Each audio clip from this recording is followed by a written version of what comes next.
नमस्कार, मैं हूं नीरज कुमार और आप देख रहे हैं एक देश एक आवाज़ न्यूज़। हमें ग्वालियर में फूलबाग डॉक्टर अंबेडकर पार्क में स्मार्ट सिटी ज़ोर शोर से काम चल रहा है ग्वालियर में। उसी क्रम में हम आपको दिखाएंगे जो बाबा साहब का एक पार्क है फूलबाग मेन चौराहे पे प्रसिद्ध है। और आप देखेंगे ये पूरा पार्क जो कि झूले भी इस पार्क में हैं और कुछ छायाचित्र जैसे डायनासोर हैं और हाथी वगैरह हैं वो भी इसमें लगे हुए हैं। लेकिन आप देखेंगे पूरी जीर्ण शीर्ण अवस्था में, टूटने के उस अवस्था में है। और झूले भी इसमें कई ऐसे हैं कि कभी भी बच्चों के संग हादसा हो सकता है, टूट सकते हैं बीच में, तो ऐसी दयनीय स्थिति में है। और ये पार्क बहुत प्रसिद्ध पार्क है। 14 अप्रैल को बहुत बड़ा कार्यक्रम होता है और भी श्रद्धा रखने वाले लोग आते हैं यहाँ पे। मैं आपको इसलिए ये चीज़ें बता रहा हूँ कि ये मुख्य पार्क है ग्वालियर का और उसकी ये दशा है कि कोई सुनने वाला नहीं है। कई बार आवेदन दे चुके हैं, ऐसा कहना है इनका, कई बार सूचना दे चुके हैं नगर निगम को, फिर भी कोई यहाँ पे सुनवाई नहीं हो रही है। यहाँ के जो समिति के व्यवस्थापक हैं हम उनसे जानेंगे कि ये पार्क है, मुख्य पार्क है, उसके बावजूद भी यहाँ पे कोई सुनवाई नहीं होती। सर, क्या नाम है आपका? मेरा नाम सुशील कुमार जाटव है और मैं यहाँ अंबेडकर समन्वय समिति में महामंत्री, बुद्ध विहार उपासना केंद्र में उपाध्यक्ष हूँ। ये पार्क है, मुख्य पार्क होने के बावजूद भी इसमें ऐसे झूले टूटे हुए हैं और जो स्टैचू लगे हुए हैं वो भी टूटे हुए हैं और यहाँ पे गंदगी भी काफ़ी रहती है। क्या लगता है आपको, प्रशासन ध्यान नहीं दे रहा है या फिर और कोई वजह है? हमारा पार्क जो है उपेक्षाओं का शिकार है। हम समय समय पर नगर निगम को अवगत कराते हैं। इनकी रंगाई पुताई, जो भी छायाचित्र जो लगे हुए हैं स्टैचू वगैरह, उनके मरम्मत के लिए भी हम आवेदन देते रहते हैं। हर माह, एक माह में हम कम से कम एक आध बार तो उनको अवगत कराते हैं। लेकिन नगर निगम जो प्रशासन है वो सोया हुआ है, वो हमेशा बाबा साहब की अपेक्षा करता है। अच्छा जी, झूले वगैरह भी लगाए हैं इस पार्क में, बच्चे आते हैं, हम देख रहे हैं झूले टूटे टाटे डले हैं, कभी भी कोई बड़ा हादसा बच्चों के साथ भी हो सकता है। इसकी भी अवगत करा दिया हमने। अभी 6 दिसंबर को बाबा साहब का परिनिर्वाण दिवस था, उस समय हमने सारी चीज़ों से अवगत कराया। इन लोगों को झूले के बारे में बताया, ये टूटे हुए हैं, लाइटें भी यहाँ की ख़राब हैं, ये जो डायनासोर लगे हुए हैं दोनों ये क्षतिग्रस्त हैं, इनकी भी सूचना दे दी है।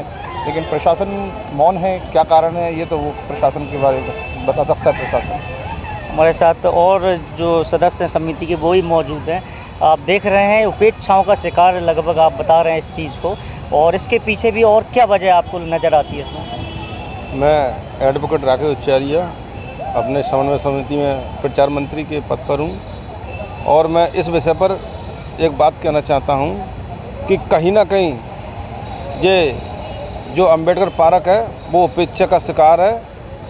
इस विषय पर मेन चीज़ अगर देखा जाए, ग्वालियर में जो मेन पॉइंट बोला जाता है, चाहे घूमने के मतलब से हो, बच्चों को घुमाने के मतलब से हो, या यहाँ तक कि सगाइयों के मतलब से हो, संबंध के मतलब से हो, तो सबके जितने भी ग्वालियर के नागरिक है सबसे पहला स्थान आता है फूलबाग, कि चले फूलबाग चलते हैं घुमाने के लिए बच्चे में। लेकिन जब हम फूलबाग तरफ आते हैं यहाँ पर तो क्या देखने को मिलता है? ये टूटे हुए स्टेचू, ये डायनासोर टूटे हुए, झूले टूटे हुए, यहाँ तक कि यहाँ की पार्क की जो लाइटें हैं सारी की सारी स्विच ऑफ पड़ी रहती हैं। रात को यहाँ पर कईयों शराबी शराब पीकर बैठे रहते हैं और यहाँ पर शराब पीते हैं। इस तरफ प्रशासन का कोई ध्यान नहीं है। और प्रशासन क्या कहता है और ये शासन क्या कहता है? हम देश को, अब अपने ग्वालियर को स्मार्ट बना रहे हैं। जब इस ग्वालियर की जो मेन पार्क है आप उसको देख नहीं पा रहे हैं, गंदगी दुनिया भर की। उधर चलें तो लोग इस पार्क में बाथरूम करके चले जाते हैं। आखिर क्या देख रेख है? मैं तो है ना आपके माध्यम से सीधी प्रशासन से हमारे साथी बार बार और हम भी बार बार उनको अवगत कराते रहते हैं, लेकिन उनका इस तरफ कोई ध्यान नहीं है। आपके माध्यम से फिर कहना चाहते हैं कि कहीं ना कहीं ऐसी घटना ना हो जाए कि यहाँ के जो नगर निगम के कमिश्नर हैं उनको भी शर्मिंदा होना पड़े, क्योंकि यहाँ पर जब घटना होगी तो यहाँ के लोग फिर शांत नहीं रहेंगे। कुछ ना कुछ घटना होते कि हम सीधे बाबा साहब से जोड़ी जाएगी और बाबा साहब की अगर पार्क में कोई भी घटना होती है तो हम जो नगर निगम कमिश्नर महोदय जी हैं मैं उनको अवगत करा देना चाहता हूँ और आगाह भी करा देना चाहता हूँ कि सीधी आप पर ये बात उठेगी और आपकी तरफ उंगली उठेगी। क्या लगता है कि ये पार्क है, ये देख रहे हैं काफ़ी समय से उपेक्षाओं का एक शिकार माना गया है, ऐसा इनका कहना है। और एक मैं बता दूं, ग्वालियर का एक आस्था का केंद्र भी ये एक बाबा साहब के प्रति जो लोग श्रद्धा रखते हैं वो भी है। उसके बावजूद आप देखेंगे कि यहाँ पे ना तो कोई गंदगी जो करते हैं लोग उन पर कोई कार्रवाई होती है और ना ही यहाँ की जो व्यवस्था है वो सुदृढ़ रूप से सुधरती हैं। ऐसा इनका कहना है। नगर निगम से कई बार ये आवेदन दे चुके हैं, इनकी टीम द्वारा भी कई बार अवगत करा चुका है, फिर भी कोई इनकी सुनवाई नहीं हुई है। तो उम्मीद है हो सकता है प्रशासन जागेगा और स्मार्ट सिटी के दायरे में लेके दोबारा से जे काम होगा। एक पॉइंट और बोलना चाहता हूँ। मुख्य तौर पर यहाँ पर आप देख रहे होंगे सैकड़ों की लोगों की संख्या में लोग घूमने आते हैं। हर पार्क में कम से कम 2 व्यवस्थाएं तो मुख्य रूप से रहती हैं, एक बाथरूम की और दूसरी पानी पीने की। मगर ग्वालियर का मुख्य पार्क होने के बाद भी इस पार्क में ना तो कोई बाथरूम की, शौचालय की कोई व्यवस्था है और ना कोई पेयजल की या पानी की कोई व्यवस्था है। ऐसी कोई इस पार्क में व्यवस्था नहीं है।